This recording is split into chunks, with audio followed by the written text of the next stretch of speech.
All right, now we get to talk about high-frequency ventilation. This is actually going to be mainly on high-frequency oscillatory ventilation, but there'll be much more knowledgeable speakers about the jet coming later. I do work in one of the 2 units in the southern hemisphere of the jet, so I have actually used it. Now, so this is 45 minutes on the dark arts now, really, isn't it? So, you know, this is definitely the Lord Voldemort side of mechanical ventilation in the modern era. So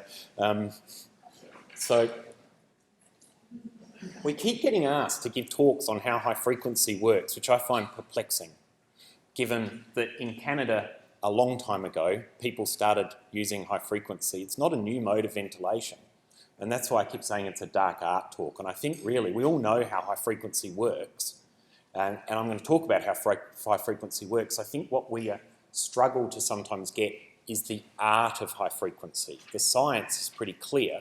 It's the art of applying it that's often lost. So in some ways this talk's actually irrelevant because you can only learn the art by doing it. Just for those of you who've never used an oscillator, there are differences with conventional ventilation. As we know, it's giving ventilation at a very, very fast rate of at least 2 Hertz.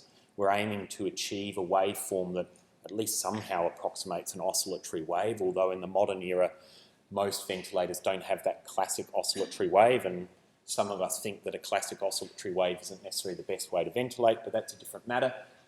Gas exchange is really, really confusing, and I'm not going to talk about it because all we need to know is it's just not bulk flow. It's lots of different fancy things that most people don't understand. More importantly, there is an attenuation of the pressure we're giving to the lungs. So the pressure you're giving in the lung, you're giving at the ventilator is not the pressure that's occurring at an alveolar level, unlike on conventional where you would hope that roughly it is. And we can see this is a recording where we've got rip bands on, and we've got a mode where we're giving a high this is actually just a recording in a pig because I'd never used this mode in a human, where we're giving high frequency oscillatory ventilation and some conventional breaths, and you can see at the airway opening, you've got a conventional breath that's pretty much the same at the end of the endotracheal tube, and then here's your volume change with conventional. You can see the attenuation of the pressure waveform occurring with high frequency and the very small volume changes occurring within the lung. I'm not going to talk anything more about how all of that sort of stuff because I don't think it's as important nowadays. What I do want to talk about is how we set up the oscillator, and most of this talk is going to be around how we use how we get the right CO2 clearance and how we get the right mean airway pressure, but the next 2 slides, or the next 3 slides, are really the most important slides because it's not about the knobs, it's actually about how you set up the baby to go on the oscillator, because most of us are probably using it as a rescue therapy. So we're using it when other things are failing. So we've got a baby in a bad situation. So how we set up the environment for the oscillator is more important than how we set the knobs. So we need to think about how we're setting the machine up. They're not all the same. They have different setups and different constraints around them. How we set up a Sensormedics is very different from a VN500. We need to think about the bedside. Now, as a doctor, I'm genetically trained not to think about the bedside, okay? So I need to think, though, about what position am I going to have the baby in? Does the baby need to be turned? How is it going to interact with the ventilator? And now in family centre care, and we wheel the big Dalek thing that looks like the Sensormedics into the room, and we have that big plastic hose, and we need to think about how that interacts with the whole environment of the patient. But the baby setup is very important at the bedside, and the monitoring. Then we need to think about the other supportive care, the tubes, what sort of tubes, where they're going to be, whether we need to strap them. We presumably don't want to extubate this baby for oscillating it. We might need to think about sedation and muscle relaxation. So again, I come from a paediatric sort of hospital rather than a perinatal hospital, so we're addicted to sedation and muscle relaxation too much. And then the perinatal units probably don't use it in some cases where they need to. We need to think about whether the airway is clear. There's no point rescuing someone with an oscillator if they've got an obstructed airway. And we need to think about what monitoring is going to be in place, and that depends a bit on the machine you're using because we have different options now. Supportive care is really important, and again, clinicians often don't think about that, and it becomes the sort of the remit in Australia of the nurses because we don't have RTs, but here the RTs and the nurses, and you need to speak up when the doctors are thinking just about the mean airway pressure setting and the baby's got all sorts of other problems going on. If the baby has cardiovascular failure, it's not going to like being oscillated. It's just going to make things worse. If you apply high frequency vaguely optimally, it might make it worse. You've got to correct the cardiovascular system. That might actually be your problem anyway. So you need to have a system that's full of fluid, you need to have a system that can contract and move blood around efficiently, and you need to not be impairing venous return because you may be doing that a bit with the oscillator in a few minutes. You also need to think about how blood gets in and out of the lungs because that's part of the equation. So you need to correct your pulmonary hypertension, and that might mean thinking about what CO2 is right, using nitric oxide, getting your blood pressure right. Now we can echo everyone, we can do fancy functional echoes and work out what inotrope we should be on, getting all of our basic stuff correct. If you don't do this, you're going to make trouble for yourself and make your life harder. The baby won't appreciate it, you won't appreciate it. And that's all you need to know. I reckon that's the most important thing, is working out how to get the baby right to go on the oscillator. The rest is somewhat irrelevant. But I'm now going to give you about 40 slides on the irrelevant stuff. So we're going to talk about the two factors, oxygenation carbon and minute ventilation or carbon dioxide removal. So first we'll talk about that. As I just showed you, alveolar ventilation on conventional ventilation or when we're spontaneously breathing is determined by the tidal volume and the rate. When you're on the oscillator, it's determined by the rate and the square of tidal volume. I'm not going to talk about why that's the case. Again, it's been shown mathematically, so therefore it must be true, right? And it was even shown by Canadians, I think, so it really must be true. So what we need to know, though, is when we're thinking about how we determine tidal volume, and if we assume compliance is the same in both modes of ventilation, delta P is our determinant of tidal volume, correct?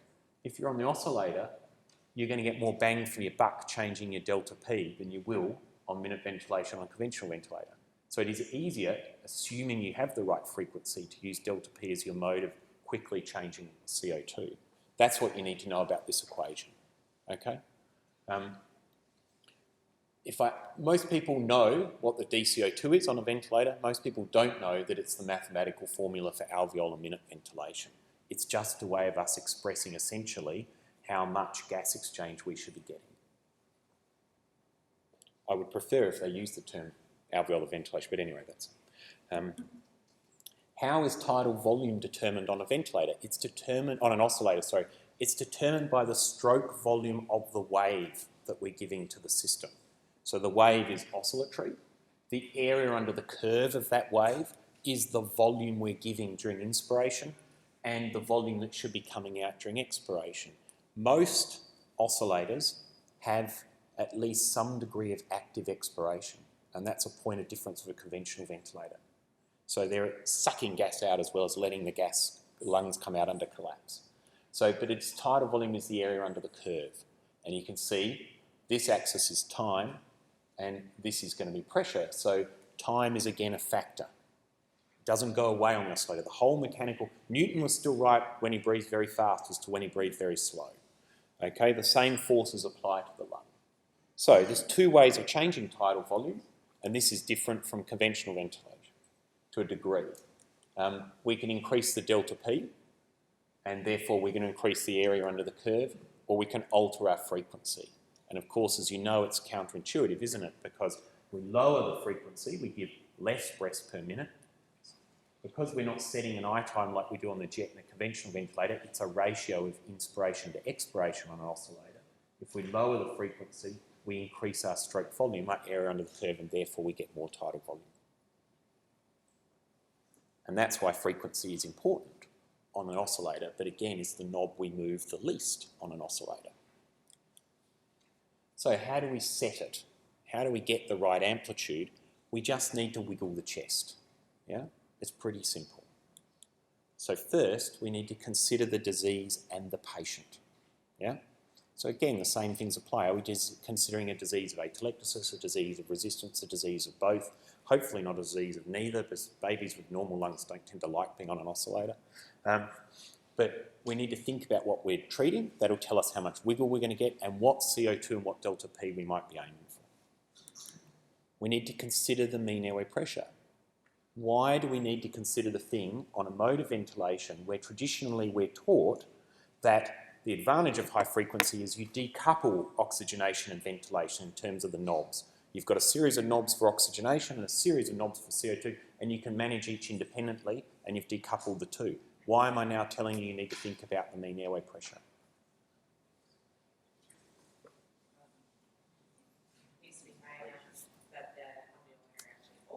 Yeah, because mean airway pressure determines lung volume. And if you don't have a volume in the lung, you've got nothing to allow ventilation to occur on, which is why when CO2 elimination is a problem, the first action must be adequate recruitment. Okay, and that's very important. Hopefully we'll get some good examples of that this afternoon in the workshops. Now, everyone has a formula for setting amplitude, don't they? You know, 1.5 times conventional mean, 2 times conventional mean, the ratio of the angle of the sun at that point in time related to the age of your grandmother's dog or whatever. There's about 1 million different formulas. At the end of the day, you're just trying to move the chest and get enough minute ventilation. And I reckon the best way is actually just to watch the patient. Set the delta P you think that baby needs and see what happens. And I actually go on and say I think the best way is not just to watch the patient, but also to feel the patient's chest. So if you put a second intercostal space and put your fingers there and feel the wiggle of the chest. Firstly, you'll feel what it's like on both sides, see if it's relatively even, but you can also get around any edema the patient may have, especially if they're an older, sicker baby you might be rescuing. And in the modern era, I think the formulas are less important than the information you're getting. So we need some monitoring, whether that's transcutaneous CO2, and I think if you don't have inbuilt respiratory function monitoring or availability to it, you must have transcutaneous CO2 on. You need to have something to determine what's happening to CO2 clearance and minute ventilation when you initiate high frequency. The good thing is, with most of the ventilators on the market now, you can get pretty good monitoring in most cases in the ventilator itself. But again, you're looking at the trends of these values. Let's talk a bit about frequency. Frequency is very complicated, but is very important on the oscillator. Setting the delta P is easy. You decide on a delta P, you set it, you see if you wiggle the chest, you see if the baby gets better. If it doesn't, you increase your delta P. Assuming you've got the right mean airway pressure and assuming you've got the right frequency. So, frequency influences the stroke volume. It will influence both the rate, the minute ventilation via the rate, but also via the tidal volume in delivering. The time constant of the lung will influence the frequency that you need, because the amount of time you need to get that gas in and out is exactly the same principle as on conventional ventilation. You need to give enough time. So if you've got a very slow-moving system, like a baby with bronchiolitis, or like a baby with MAS potentially, and that's why MAS is the best lung condition to ventilate, because you can have any permutation of compliance and resistance. So it's much more fun than HMD to ventilate. You need more time for gas to get in and out, so you can't use the same frequency you would use with a baby of HMD, just like you wouldn't use the same eye time. The lung disease and the size of the patient or the patient's lungs will determine the time constant as well. And Jane has shown this very nicely. And it's been shown very nicely by the Boston group too, that at different sizes and different ET diameters and different lung mechanics, you have a different frequency determination because of the pressure cost occurring in the system. And the pressure cost in the system and the closing pressure of the lung, which are often talked about when people talk about how to set the oscillator frequency, are exceedingly complicated, very, very hard to understand. What you need to understand from it, in my view, is that depending on the sort of lung disease you have, there is a range of frequencies where you'll get the optimal efficiency of the mechanical system. And if you go too low, even though you may think that you're applying a better stroke volume, you may be imposing a much higher cost on the respiratory system of that low frequency. So just be aware that in some lungs, and in particular the preterm lung, which has a very narrow boundary of operation compared to the normal lung, and this graph here is profoundly, I don't know if anyone's read this paper from Venegas. Yeah, Marty, have you? I was given this paper when I started my PhD by very respectable people that are not, it's not Colin, who gave me that paper and said, you need to read this because you cannot oscillate a baby if you don't understand this. And I looked at it and thought, oh dear God, I have no idea. This is the easy slide in this paper. And then the next day, one of my supervisors said, "So have you read it?" I said, "I have no idea what they're talking about." So that's a shame, because we were hoping you'd understand and explain it to us. And I've spent many years trying to understand this, and all it comes down to, my take on this is, when you've got an HMD or RDS, the baby has very tight constraints. You have to be better at your game when you oscillate a baby than you do when you've got not sick lungs. And if you go too low, you may not get the benefit you want, because you're applying more cost of that ventilation, you're making the system more inefficient. And if you go too high, the similar will happen in the other way. So, HMD is a very non-compliant system, and therefore you get less dampening of your pressure. That's your tightness of your thing.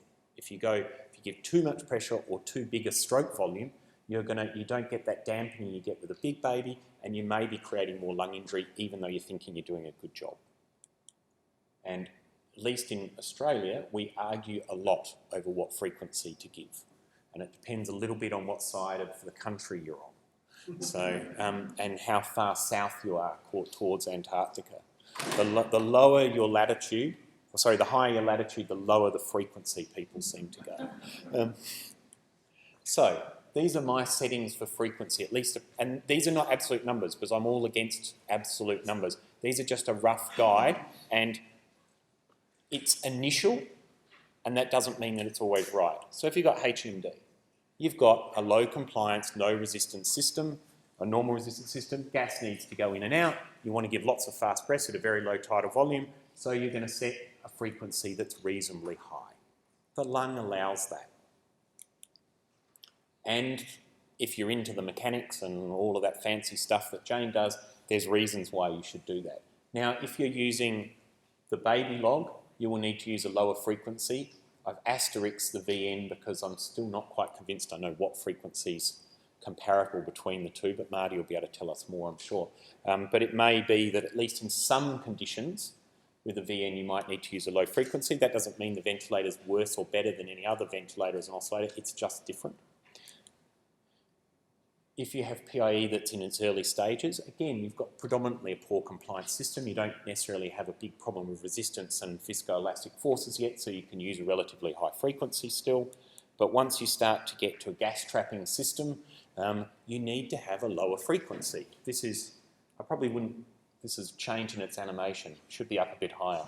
This is where I was about 4 years ago. I've moved up to a higher frequency because of the pressure cost issues in prem babies. But I would probably start a baby with very established PIE, that gas trapping baby, at 8. The key thing is you don't want to use it like you're using it when that baby was 2 weeks younger. And then in some cases, if I didn't have access to a jet, I would potentially think about a very, very low frequency. Term lung disease, as I've shown you in the last talks, different lung mechanics, different time constants, so you're looking at a frequency of around 10, which seems to be the magic frequency that comes up a lot when you ask units. When I go around and people say, "Oh yes, you showed me this slide, this is all well and good, but we just set the frequency at 10 in every baby." I suspect that's because it's a nice number, more than anything else. Now, if you've got meconium aspiration, you may well need a higher frequency, you may well need a very low frequency, because you've got such fundamentally, fantastically confusing mechanics. So, here we have the same baby. What frequency should we use here? 12, yeah, something around a fast frequency. What frequency should we use here? Something lower, 7, 8, 6, 5. Again, if you're in Tasmania in Australia, you'd go to 5 to 6. If you're in Perth, if you used anything below 8, you would be harming the baby and dangerous. And I guess I'm stuck somewhere in between, so maybe I'll go 7, I don't know. But the key point here is, here you have a lung with atelectasis, don't you? This lung wants to collapse. So you want to get the gas in and out as often as you can, and you're allowing yourself to do that quickly. This lung is doing the opposite. This lung isn't a lung that wants to collapse. Sorry, this isn't a lung that wants to open up. Sorry, I got it the wrong way around, didn't I? This is a lung that wants to open up. It is collapsed. So you need to give the gas. It can go in and out quickly, you need to give enough pressure. This is the opposite. This is a lung that is begging you to let it collapse. Yeah? So in this case, you want to give slower rates so the gas can get out of the thing, and you want to give less pressure. It's the opposite approach. Now, how do we monitor at the bedside? Well, we have good monitoring now. So we know that CO2 is determined by the minute ventilation, the alveolar ventilation, or the DCO, and that's a product of frequency and VT squared. When we're oscillating a baby, we need to understand that it is a bit more complicated than on conventional ventilation. Tidal volume is determined by delta P, but it is also influenced, as we would expect, by compliance. Okay? It's also dramatically influenced by the ET diameter, and that was shown by Jane a long time ago, and you can see here with the different ETs and the different frequencies, we're getting very different effects on tidal volume. That is particularly more dampened at very, very sick, low compliant lungs. But as you get to more compliant systems, you can get big differences in your delivered tidal volume. And I've taken out all the slides about volume guarantee, which I've now come around, been slow adopter. I think it's a good thing, but I'm still not quite convinced that we all understand this properly, that when we're using volume guarantee on an oscillator, it is not the same as volume guarantee on a conventional ventilator, because we can change the delivered tidal volume by many more different parameters, and particularly frequency. 2 mils or 2.5 or 1.5 mil per kilo on an oscillator at a frequency of 10 is not the same, will not be the right delivered tidal volume if you change that frequency. And that's where it comes down to understanding DCO2. And that's why I think DCO2 is a good monitor parameter to have. So the modern ventilator oscillators give you tidal volume, they give you DCO. What we need to understand is none of these are true measures of alveolar ventilation. They're not a true measure of lung compliance. They're an indirect measure of what's going on in the lung in terms of the mechanical properties. And they are generally reliable as a trend, but this is some data from my PhD. This is 12 or 15 babies. This is the relationship between delivered tidal volume measured with a flow sensor, the airway opening, and the chest wall movement. And you can see that generally there's a relationship that's linear, but there's one baby that doesn't show up where it went the other way. One of these two is wrong, potentially, but that's the point to be made, that we don't yet know if measuring tidal volume at the airway opening is always going to be accurate and always have a linear relationship in every baby. Okay? And that will mean that DCO2 may behave the same way. But transcutaneous CO2 is equally variable, probably more so than tidal volume because of the nuances of sending a transcutaneous monitor. So I think at this point in time, I tend to start them all. So I've got lots of different ways of monitoring with high frequency. I don't yet know which one is going to be absolutely the best in my baby, so why not use them all and work out what's the right thing to do and then see where things go. I think DCO2 is a really good parameter to use. It's telling you, it's a proxy of minute ventilation, it's mathematically the same thing. Remember, the absolute numbers are probably meaningless. What's more important is the change that's occurring. And we need to understand what determines that number. It is frequency times VT squared. So if you change the frequency, you change that relationship you're having with DCO. Okay, I find it easier than volume, tidal volume to look at, mainly because the numbers are bigger. And I find it very hard to tell the difference when the tidal volume is saying, 3.5, and then I make a change in delta P and it goes to 3.6. I don't really know if that's a real change or not, or if it's just the error in the system. But DCI, I visually can understand numbers that are changing in units of 10 better than points, than decimal places. So I think it is a good parameter. I think it's useful to use. I think if you can use volume guarantee, you need to document your DCO as well. That's my personal feeling. Unless you're at a unit that always uses a frequency of 10. What about getting the pressure right? I like this slide because this guy is so happy. Okay? This is my view of how I feel when I get the right lean airway pressure. This guy's happy because, look, he's got the lung perfect, and he's happy because, unlike me, he can actually see what he's doing with the lung at the bedside. And he also reminds me of someone I know. So let's look at this case. So here we have a baby, it's 28 weeks. It was born at conveniently 1 kilo. It was given a sustained inflation at birth. It had good monitoring. It was put on non-invasive ventilation and failed, and was intubated. It was then on conventional ventilation, and it's on a mean airway pressure of 12. It's in 100% oxygen. This is a real case. SATs are 86%, and there's your blood gases because someone swiftly put all their lines in and got numbers. Made a decision to oscillate the baby. What are we going to do? What are we going to set the mean airway pressure at? 14. So Colin's here, so I have to ask the question, why? Why 14? So why would you do that? Sorry? But why 2 above?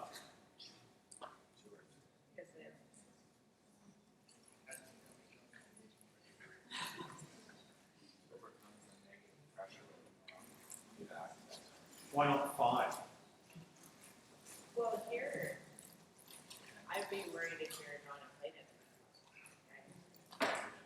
You're either one side or the other, right? Why not 2 below? Well, that's, you don't know. Well, this is, what's the baby got, do you think? What's its pathophysiology? HFJV. We haven't done an X-ray, but we presume this baby has atelectasis and HND. Yeah? HND is a disease of atelectasis. So presumably this lung is collapsed. Yeah? So we probably don't want to go lower, and we can even apply evidence-based medicine to that too, which is an unusual thing when it comes to high frequency. We know that a low lung volume strategy is bad for you, don't we? Okay, and a low lung volume, and we know that a high lung volume strategy, it's either the same as conventional or good for you, depending on what you believe before you read the meta-analysis. Okay, so we know a high lung volume strategy is better, and a high lung volume strategy is defined as a mean airway pressure on the oscillator above conventional, and or weaning FO2 before you wean mean airway pressure, and or the use of an alveolar recruitment move. You don't need all 3, just need 2 of them to be a high lung volume strategy.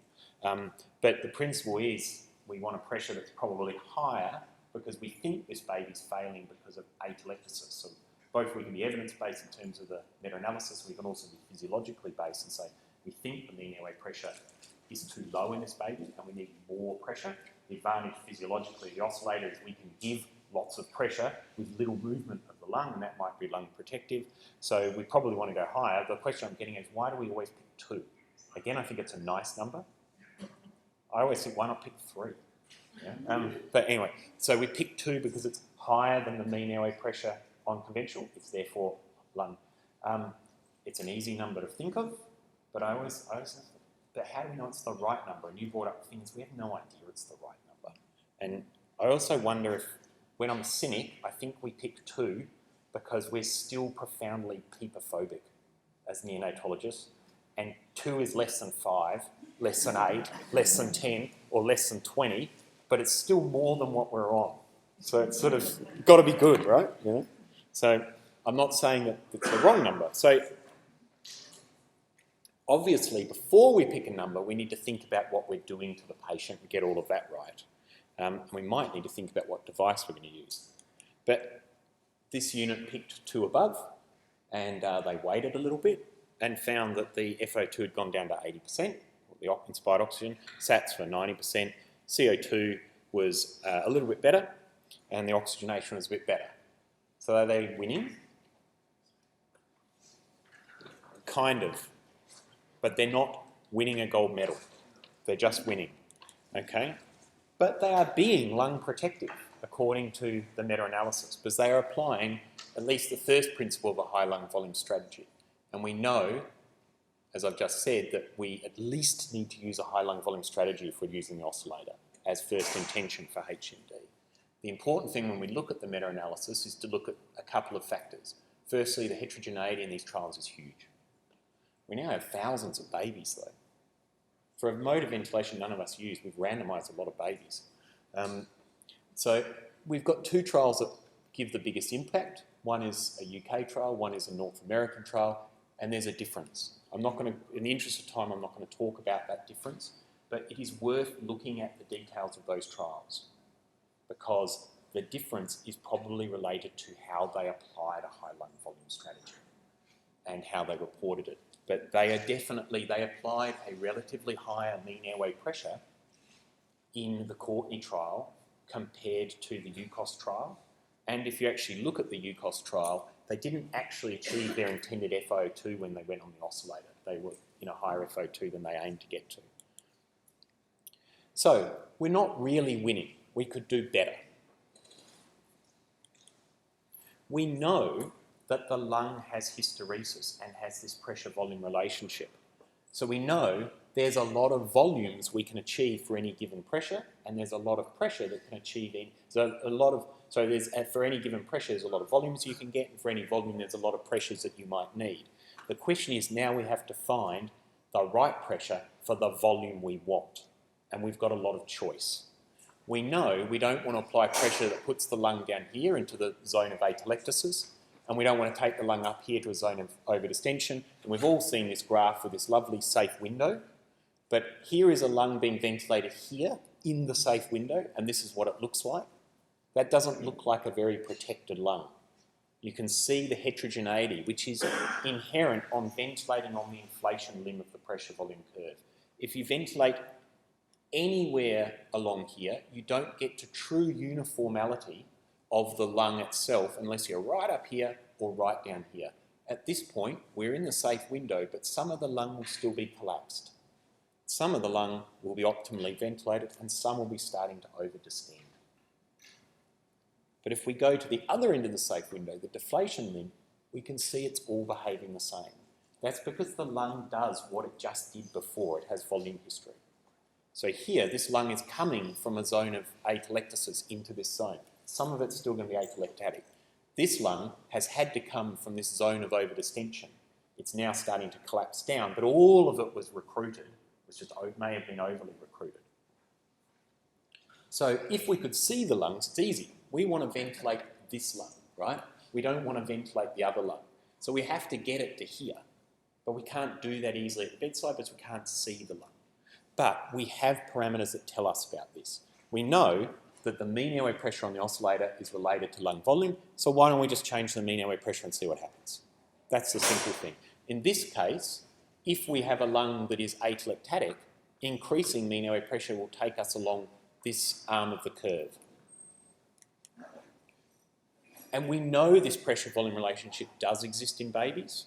So we've reported it in term babies, and it's been reported by the Dutch in preterm babies using various ways of indirectly measuring lung volume. So we know that we can change lung volume with pressure, and we can get hysteresis by changing lung volume with pressure in the right way. Fortunately, we have indirect indicators of lung volume, and oxygenation is directly related to lung volume and therefore directly related to mean airway pressure. Measuring true PaO2 is not practical anymore. It never was practical in babies. So we have to use indirect indicators, and the two that we have is the relationship between SpO2 and FiO2. And SpO2, both in term babies and preterm babies, will produce a pressure volume curve if you change mean airway pressure sequentially up and down in a baby with active HMD or atelectatic lung disease, in the case of our data, which was mainly MAS babies and term HMD. And you can see that you get that pressure-volume relationship, so you can use oxygenation to help set the right mean airway pressure. So that's what they did here. They turned mean airway pressure up by 2, and they did so for periods of time that were long enough to see a response, and I'll leave that hanging as to how long you need. And they went up to 16, and they found that they could wean the FiO2 down and still maintain their SATs. So they knew that they had a response. That's telling you that that lung was atelectatic, and it's now starting to recruit. You have no idea, though, where in that pressure-volume relationship it is. So they kept turning it up, so 18. Now they were able to wean the FiO2 down to 60% after, and this is every 2 to 3 minutes they're turning the mean airway pressure in this baby. And they kept doing that, and they got to a mean airway pressure of 20, and they were down to 50% oxygen. The SATs were 93%. So this is now in the course of about 10 or 15 minutes after starting to do this. They've got the baby from 80% to 50% without surfactant, increase in PO2, and we'll come back to the CO2 later. Now they're feeling pretty cocky about themselves. They're on a roll. So they turn it up again. They go up to 20, 21. They were just a bit wussy. They should have gone to 22. I don't know why they went to 21, but they obviously had a mind freeze and didn't go in units of 2. Now they're still in 50%. The baby's starting to desaturate. What's happening now? Yeah. And you know that because you've walked the baby through. You've mapped this relationship and you've learnt from the baby. You're letting the baby tell you what's going on. So what do they do now? Surfactant. Well, that's a good question. The question is, should you give surfactant before or after you do this? All of the reported experiences give it after. So give it an hour before. Well, I don't have time to talk about that, but I'm gone from one opinion to sitting on the fence. Okay, we've got some lamb data, but there's an argument physiologically either way. Should you give surfactant to a collapsed lung, right? Or should you give surfactant to a uniformly inflated lung? And then the other thing is, do you even need to give surfactant at all if you make the baby better? So, and there's some people in the world who, if they make the baby better, won't give surfactant after this. So what do? Let's assume you're not going to give surfactant yet. Sorry? Back off. Yeah, well, you could stay here, couldn't you? You could argue, well, you know, I'm better off here. But again, we're neonatologists, so this is going to scare the bejeebers out of us, right? But we're losing now. We've over-distended lung. We know it's bad, so we should back off. And we know that if this lung has HMD, it will have hysteresis, and when we back off, we should get to that better curve, the nicer looking one. So that's what they did. They started dropping the mean airway pressure, went down to 18. SATs got better. They weaned the FiO2. That's because, and we often see that with these babies, that when you back off on the pressure, suddenly they even get better. And that doesn't make sense, but it does kind of make sense if you think about what you're doing. And probably this is an effect on pulmonary vasculature, and it's probably an effect that you're actually never getting these lungs to true total lung capacity. What you're actually doing is over-distending lung units and actually inhibiting some from still opening. When you back off again, those ones are allowed to open. So it's a multi-factor approach. So now they keep decreasing the mean airway pressure, and they have dropped down to 14, and now your FiO2 is still the same, and the baby's saturating well. They go down to 12, the same position again. They're doing this every couple of minutes. They go to 10, still in 40% oxygen. Saturations are starting to drop down. Whether you think, this is all about what saturation you think you want to achieve as well. I'm not going to talk about that, but you're getting a trend here that something might be happening. They're feeling really good about themselves now. They were on 14, 12 of conventional in 100% oxygen. In the course of half an hour, they're down to 10 and they're in 40% oxygen. So they're feeling pretty cocky, so they go down to 8. And what happens? The baby desaturates, and they usually do this really quickly when this happens. This isn't a waiting 2 or 3 minutes thing. Usually in 30 or 40 seconds, their SATs have dropped very quickly, and they're starting to turn their FiO2 up. Visually in my head, it's like stepping off a cliff when you get to this point, what is called the closing pressure of the lung. We all know about the opening pressure. When we're coming back down from recruited lung, there's the closing pressure, the point where de-recruitment becomes a prominent process. That's the closing pressure. And that's happened here, okay? What should they do now? Go back to what? 20, why? Excellent. Yeah. A lot of people say, oh, I should go to 10 or 12, right? And then you shouldn't go below 10. Exactly, yeah. So you can't, if you go back to 10 or 12, you won't get that baby better because you took the baby up the inflation limb, you got the baby onto the deflation limb, now it's fallen off the cliff and it's fallen back to the inflation limb again. And when the lung was under-recruited, 12 wasn't enough. It won't be enough now. You've got to get that baby back up to the point where you got the best recruitment, and that was up here at the opening pressure. So in this baby, it was 20. It might not be 20 in the next baby. It might be 12, 15, or 30, right? It's determined by the baby, not you. So you're learning. So they can't go all the way. They can't just go up by 2 or 3. You've got to go all the way. You've got to take the baby back up here and come down again. Now, the good thing is you don't have to do it in steps because you already know what to do. You can go straight back up. So they went up back to 20, and the baby fortunately got better. This is always very reassuring when you're showing fellows for the first time when they get there. Now what do? To what? The baby's told you everything you need to know. Yeah. 12. Why?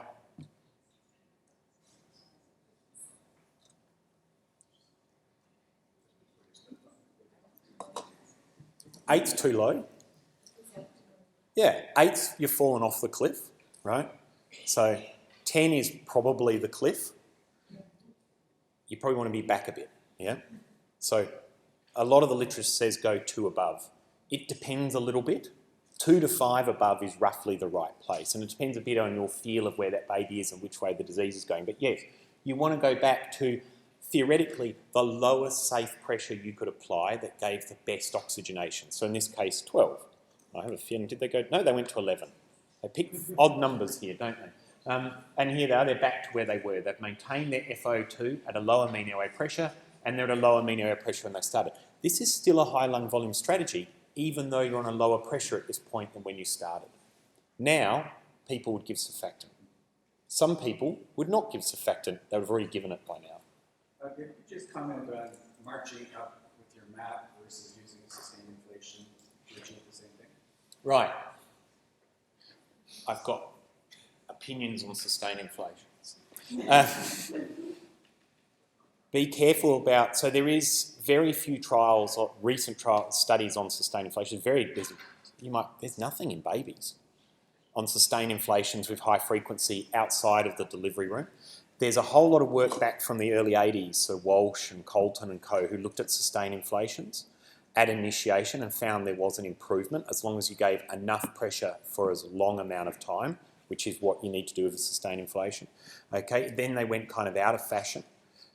My take on it, and then we did some data, there was a paper published by one of my colleagues, Pelicano, that looked at pigs and CT, and I haven't put that in here, I cut it out for time, compared to sustained inflation at initiation versus going a couple above at initiation versus the ramp, this sort of ramp technique versus the crazy dynamic inflations that some people do where they go up by, a lot for a couple of seconds, then down and then up again, and found that all of them will get recruitment. So even just going up by a few centimetres of water still gives recruitment because time is a component of recruitment, time and pressure.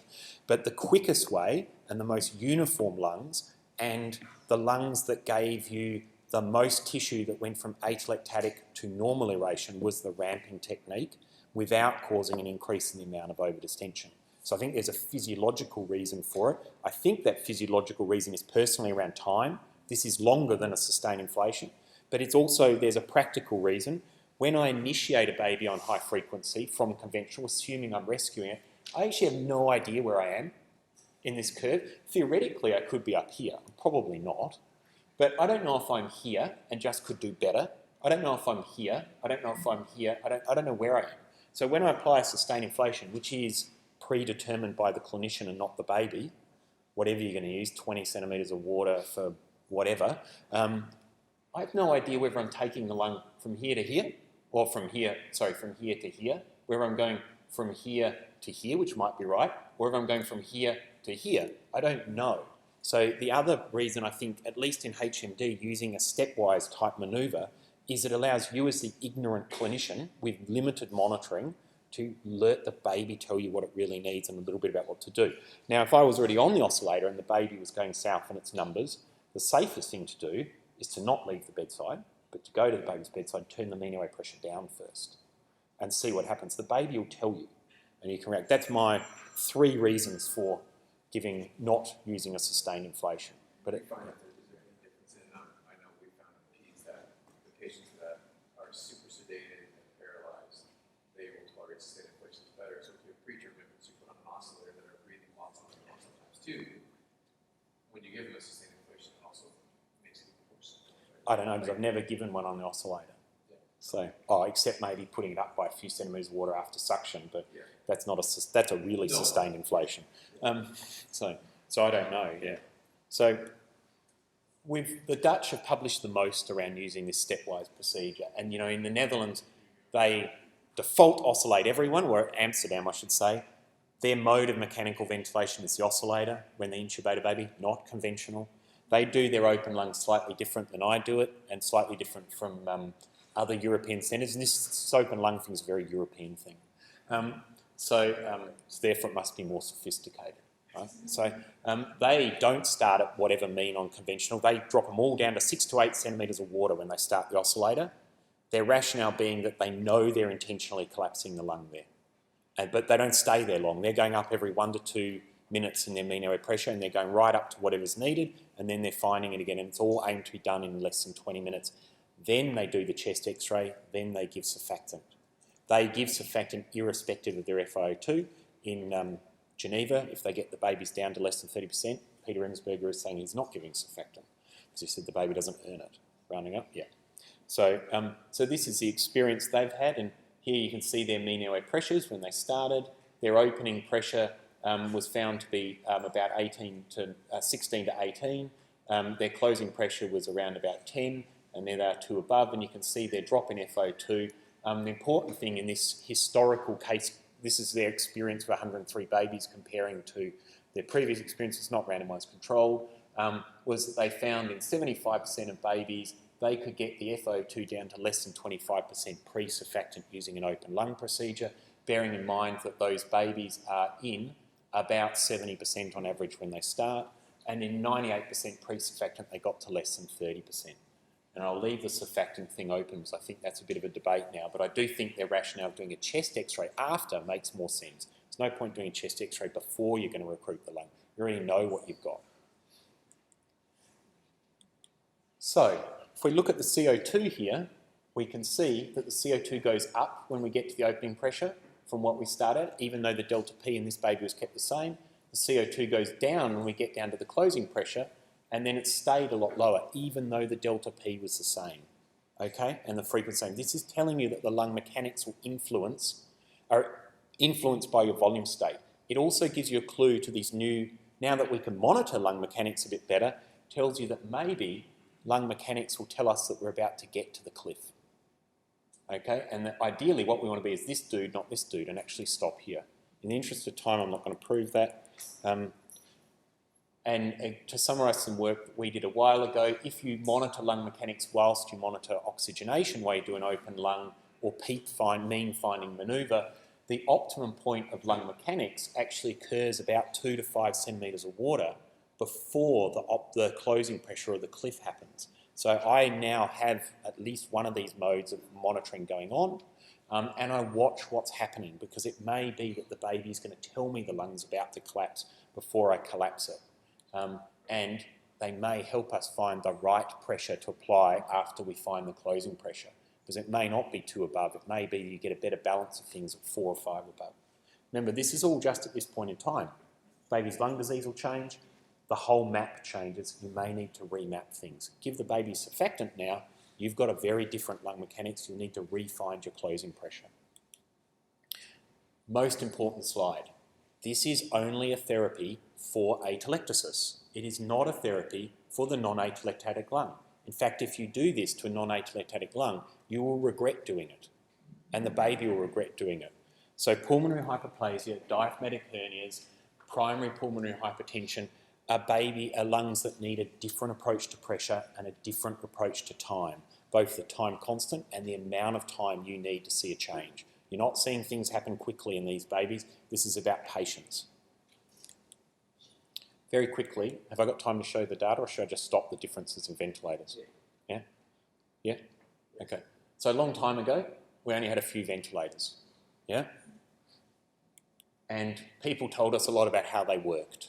And we knew that they had different waves, and we knew that those waves impacted on how we set the ventilators, and we knew that we might need to apply frequency in a different way on the baby log compared to the Sensmetics and things like that, and people generally avoided using the baby log in babies above 1 kilo and all those sort of things. And then a number of years ago, we suddenly got this explosion of oscillators. And I think in Canada it's pretty much the same as us in Australia. We were trying to work out, there's at least 9 you can buy in Australia now. And everyone is buying these and using them. We've got no data on how they work. So we're all using them without knowing if they're reliable or not. So we did a little bit of work on that. And there are some differences in these devices, and in the interest of time I won't go through all of this, but you can find the paper. There are differences in how these devices generate pressure within the lung. Most important is two factors. Firstly, the old ways we used to describe oscillators doesn't work anymore. You can't describe them as an oscillator, a flow interrupter or whatever, because when you ask the manufacturer what sort of high frequency ventilator it is, they tell you all this sort of stuff, which means nothing to a non-engineer. None of this helps. They're very complicated devices and you can't differentiate them in the way you could before. So we think the way you should differentiate them is to look at the wave and pressures that they generate. And this is all the ones available in Australia, and I can email George these papers because I've run out of time. What you'll see here is generally if they start with an S and they're not German, they have these sort of funny looking pressure waves which they're very complicated, they're vaguely square and they all have an incisor in them, which is this little spike here. If you're a German ventilator or come from a country that speaks German a lot and you don't start with S, you have a much more sinusoidal waveform, although the one starting with S has the most incisor of all of them. And they generate different flow waves too, as you'd expect. So the only way we can think of classifying the modern oscillator is to either call them a square wave device or call them a sine wave device. Interestingly, they all generate sine waves in the lung. These ones generate more spiky sine waves than the sine wave devices. This doesn't tell you there's any difference in what they're achieving in terms of whether you should get one or another, and I'm holding no conflict of interest over which one I think you should have, because I think they're all pretty much probably equitable. But you may drive them differently, and that's the important message. There are subtle differences in these, and you can't assume that if you've got really good at driving a Sensormetics, you'll be really good at driving whatever whiz-bang flash new one you get when you upgrade or don't upgrade. And here we did some benchtop work, looked at the new VN500, and we set it to the highest delta P the ventilator could deliver, which was 90 centimetres of water. I'm not saying you should use 90 centimetres of water in a baby, but it was the highest the ventilator could deliver. We did the same on the Sensormetics. Then we changed the frequency. And you can see that on the VN500, there is a frequency-related attenuation of delta P. Okay, that's kind of what we expected. That doesn't mean it's a bad thing. It may actually be a good thing. It just means it's different from the Sensormetics. On the VN, you need to be more aware of the frequency you might be setting in that interaction. But the good thing about the VN compared to the baby log is that threshold at the sort of normal frequencies we're using for preterm babies is actually generally above what you would give. There's also more of an impact on IE ratio. So these things you need to know about, and you need to know about it for each ventilator and read the manual, which is something doctors don't like doing. Sorry? Yes. So when we did this study, and every reviewer hammered us on this, and they might even be in the audience, we thought about this, and we got a tip-off from Peter Rimmensberger, who'd also done some stuff looking at the different new ventilators and could never get a lot of it published. So we took a pragmatic approach. We asked every ventilator company to provide the ventilator, because one of them, we did the testing, and they said, oh, we must have had a faulty ventilator, and we showed them the data. So we asked them all to provide the ventilator, and we asked them all to provide the circuit that they felt would optimise their delivery of high frequency. Because you can't have the same circuit because you've got two devices on the market, well, more than two, sorry, which have specific circuits only for their units. So in this one, it was the Draeger circuit. I've forgotten its name now. So, and I'm not saying I actually think they're all equitable. I'm just saying, just read the manual. Just to finish up, it may be that these complicated waveforms are actually better, because giving a multi-frequency, high frequency may be better, at least if you're 6 or 7 preterm lambs, than giving a single sinusoidal frequency. So it's all more complicated, but this isn't probably really that relevant to what we do on a day-to-day practice. So to finish off, the take-home points are, don't just think about the knobs, think about the patient. The optimum high frequency requires nothing more than understanding the same principles of respiratory physiology you know for conventional. In the atelectatic lung recruitment is the key. How you achieve it is up to you, but I would advocate that an open lung approach will give you good recruitment and individualise your care, and that you should watch your patient at all times and not just think you always know what to do. The patient will tell you, and then you need to adapt. and know a bit about what machine you're using now that we've got so many to pick from. Thanks.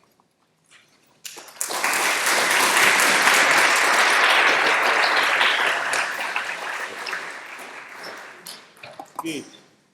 Okay, so I would suggest that we go for the break now.